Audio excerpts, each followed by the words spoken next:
good morning. ഇവിടെ present ചെയ്യുന്നത് how to become a brand, അല്ലെങ്കിൽ നമ്മളൊരു ബ്രാൻഡ് എങ്ങനെ നമുക്ക് ബിൽഡ് ചെയ്യാം എന്നതിനെ കുറിച്ചിട്ടാണ്.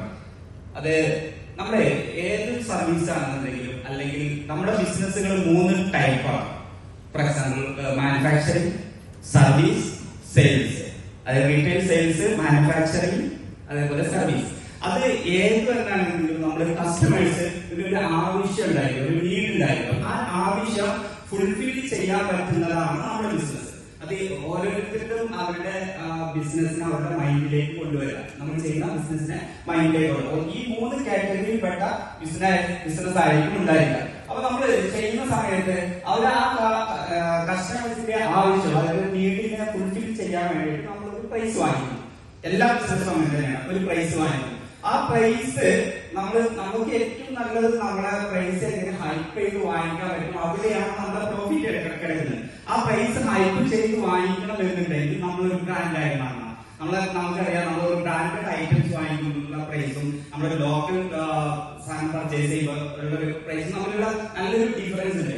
എങ്ങനെയാണ് നമ്മൾ എന്താണ് ഈ പ്രൈസിനകത്ത് വന്നിട്ടുള്ളത്? ആ പ്രൈസിനകത്ത് വന്നിട്ടുള്ള സംഭവങ്ങളാണ് നമ്മുടെ കോസ്റ്റ് പ്ലസ് പ്രോഫിറ്റ് ആണ് ആ പ്രൈസ് നമ്മൾ കൊടുക്കുന്നത്. അത് സർവീസ് ആയിക്കോട്ടെ, അല്ലെങ്കിൽ മാനുഫാക്ചറിങ് പ്രോഡക്റ്റ് ആയിക്കോട്ടെ, അല്ലെങ്കിൽ സെയിൽസ് ആയിക്കോട്ടെ, ഇതിലെല്ലാം ഒരു കോസ്റ്റ് ഉണ്ടായിരിക്കും, അതിനോടൊപ്പം നമ്മളൊരു പ്രോഫിറ്റ് ഉണ്ടായിരിക്കും. അപ്പൊ നമുക്ക് വേണ്ടത് നമ്മുടെ പ്രോഫിറ്റ് ഇൻക്രിമെന്റ് ചെയ്യണം. ഇൻക്രിമെന്റ് ചെയ്യാൻ വേണ്ടിയിട്ട്, ഇൻക്രീസ് ചെയ്യാൻ വേണ്ടിയിട്ട് വേണ്ടിയിട്ടുള്ള സംഭവമാണ് ആ പ്രോഫിറ്റിനകത്ത് കിടക്കുന്നതാണ് നമ്മൾ ബ്രാൻഡ് എന്നുള്ളത്.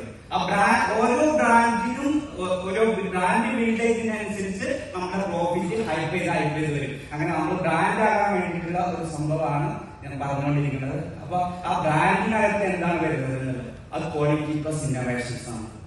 എന്താണ് ക്വാളിറ്റി? ക്വാളിറ്റി എന്ന് പറയുന്നത് ഇന്നോവേഷൻസും കൂടി കൂടിയതാണ് ഒരു ബ്രാൻഡ് എന്ന് പറയുന്നത്. അപ്പൊ ക്വാളിറ്റിക്കകത്ത് കിടക്കുന്ന സംഭവമാണ് അടുത്ത സ്ലൈഡിലേക്ക് വരുന്നത്. അത് ട്രസ്റ്റ് പ്ലസ് റിലയബിലിറ്റി ആണ്.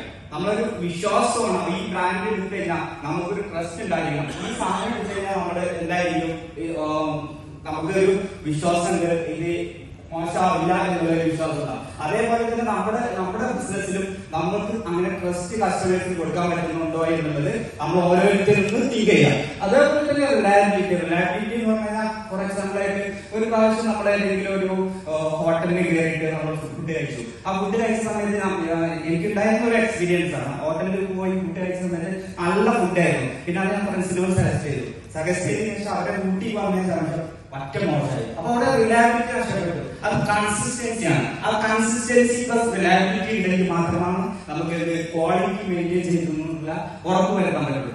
Next, innovations. എന്താണ് ഇന്നോവേഷൻസ്? ഇന്നോവേഷൻസ് പറഞ്ഞാൽ നമ്മുടെ ഡിസൈൻസ് ആണ്, അതോടൊപ്പം തന്നെ നമ്മുടെ ചിന്താഗതി കൂടിയാണ്. ഡിസൈൻ പ്ലസ് തോട്ട്സ് ആണ് നമ്മുടെ ഇന്നോവേഷൻസ് എന്ന് പറയുന്നത്. അപ്പൊ ഇന്നോവേഷൻസ് ഫോർ എക്സാമ്പിൾ ആയിട്ട് ഇപ്പൊ നമുക്ക് ഒരു എക്സാമ്പിൾ എടുക്കുകയാണെന്നുണ്ടെങ്കിൽ, ഒരു സിറിഞ്ച്, സാധാരണ സിറിഞ്ച് എടുക്കുന്ന സമയത്ത് നമുക്ക് വേദന ഉണ്ടാവും. ഒരു പെയിൻലെസ് സിറിഞ്ച് കൊണ്ടുവരാണെന്നുണ്ടെങ്കിൽ ഒരു ഡിസൈൻസ് ആണ്, അതിനകത്ത് ഒരു ഇന്നോവേഷൻസ് വരുന്നുണ്ട്. അത് അവരുടെ തോട്ട്സ് ആണ്. അപ്പൊ ഈ തോട്ടും ചിന്തയും അതേപോലെ തന്നെ ഡിസൈൻസും കൂടി ഇൻക്ലൂഡ് ചെയ്ത് കഴിഞ്ഞാലാണ് നമുക്ക് എന്ത് വരുമല്ലോ, ഇന്നോവേഷൻസ് കൊണ്ടുവരാറുണ്ട്. അപ്പൊ ഇതെല്ലാം നിങ്ങളുടെ ബിസിനസ്സുമായിട്ട് കണക്ട് ചെയ്ത് നിങ്ങൾ ചിന്തിച്ചു നോക്കുക, എങ്ങനെയാണ് നമുക്ക് ഇന്നോവേഷൻസ് കൊണ്ടുവരാൻ പറ്റും, എങ്ങനെ നമുക്ക് ക്വാളിറ്റി പ്ലസ് റിലയബിലിറ്റി കൊണ്ടുവരാൻ പറ്റും എന്നുള്ള സ്വന്തം ബിസിനസ്സിലേക്ക് നിങ്ങളെ മൈൻഡ് പോകണം.